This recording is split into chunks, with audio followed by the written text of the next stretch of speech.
Today is 70 years since the Moncada uprising.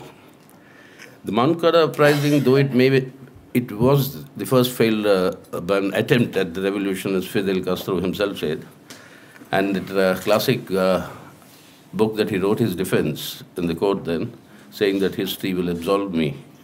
And that laid the basis not merely for the 1959 revolution, but also for a vision of international solidarity. It was during this intervening period of 53-59 that Fidel comes to the conclusion saying that if Cubans were not so utterly alone in Latin America, except for a sprinkling of revolutionaries in many other countries, the revolution may have succeeded in 53 itself. So solidarity was a concept, international solidarity of the revolutionaries was a concept that was born out of Moncada.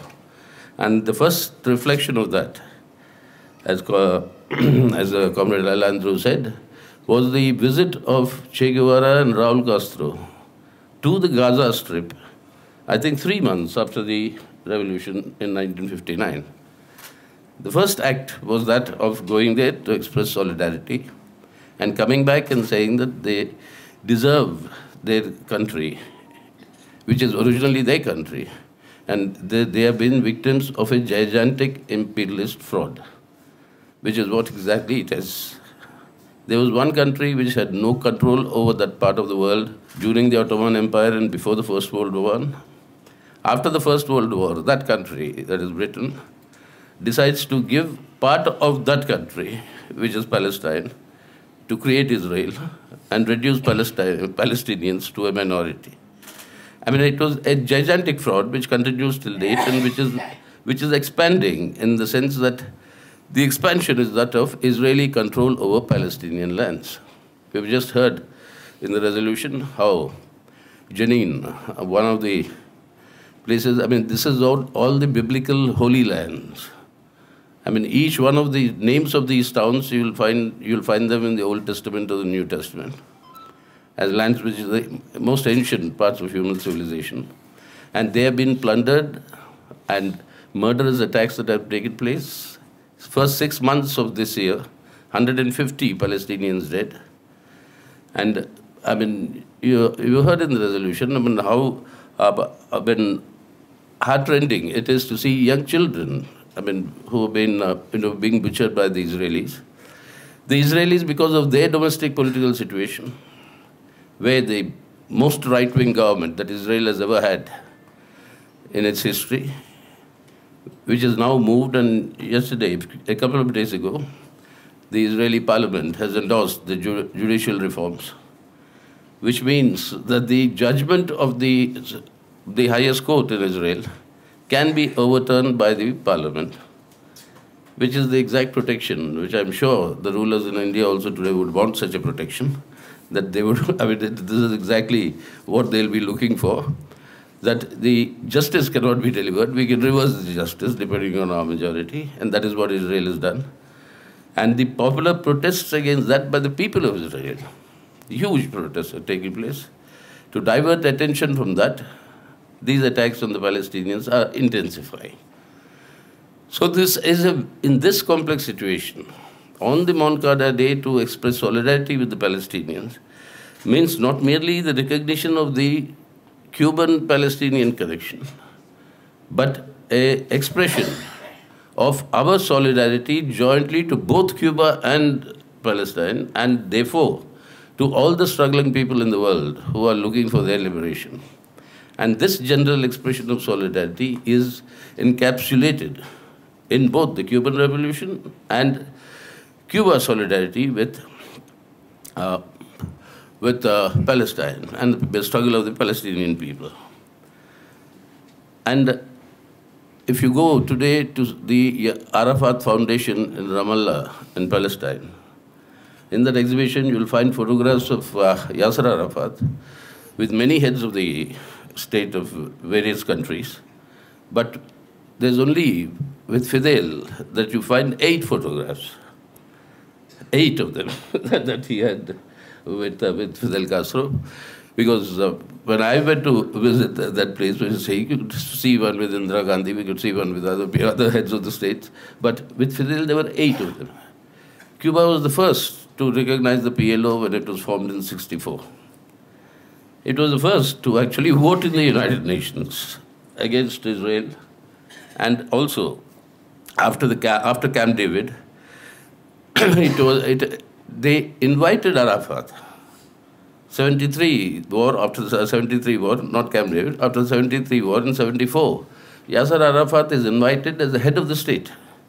When nobody else recognized him as the head of the state, he was invited there. So all these expressions and the various NAM summits, that from Algeria to Havana to Delhi, and their support to the Intifada, their support to the entire struggling, and most solid material solidarity expression of, I think, training some thousands of Palestinian students in Cuban universities, and who have stood by the Palestinian struggles and served as diplomats, ambassadors all over the world. And this sort of an expression of solidarity and the medical help that they provide. Cuba's international solidarity, one of the most expressive forms of it, was in the field of health. Even today, there are doctor volunteers in many parts of the world, and in southern Africa, southern part of Africa, they are still treated as heroes for the liberation of Angola. And Angola liberation without the Cubans would not have been possible. And if Angola was not liberated, neither Namibia nor ending apartheid in South Africa would have been possible. So this sort of an expression of solidarity of Cuba with the revolutionary movements all over the world found expression, in fact, in 1966, where again Yasser Arafat was the main guest of the Tricontinental Conference. India and Nehru at one point of time had this concept, and we held that very big conference, in fact, just before our formal independence in 1946, which was the Afro-Asian Conference. So Fidel extends it to Afro-Asian and Latin American and called it the Tricontinental. And the Tricontinental expression, that conference was held in '66. And that is when the integration of the revolutionary movements in Latin America, at that point of time, in El Salvador, in Venezuela, in Bolivia, in various countries of Latin America, which Cuba galvanized, in Northern Africa and the Middle East, and in Southern Africa, with Namibia and the support to the ANC and the South African struggle. I mean, all these things gel together in an expression of internationalism by Cuba and solidarity with these struggling people.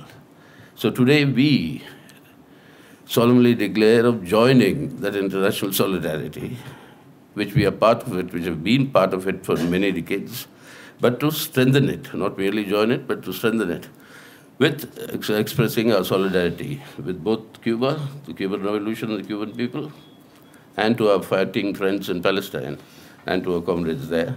On behalf of the Communist Party of India Marxists, our deepest solidarity and our willingness to help you materially and physically whenever required to express this solidarity.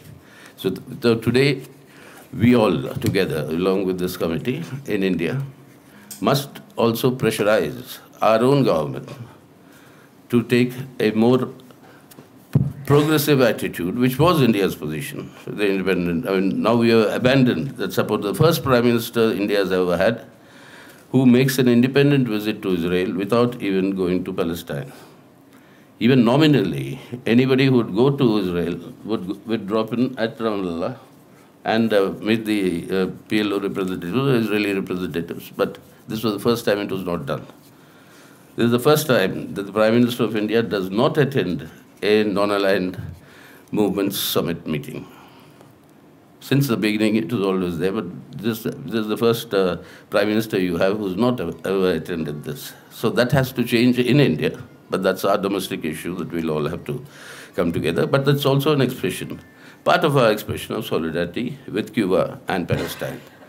So long live Cuba. We want the struggle to end in the victory of the Palestinian people for their independent homeland. Pre-1967, East Jerusalem as the capital. And once you achieve that, please keep the American embassy in Jerusalem with you. That is your property. So thank you very much.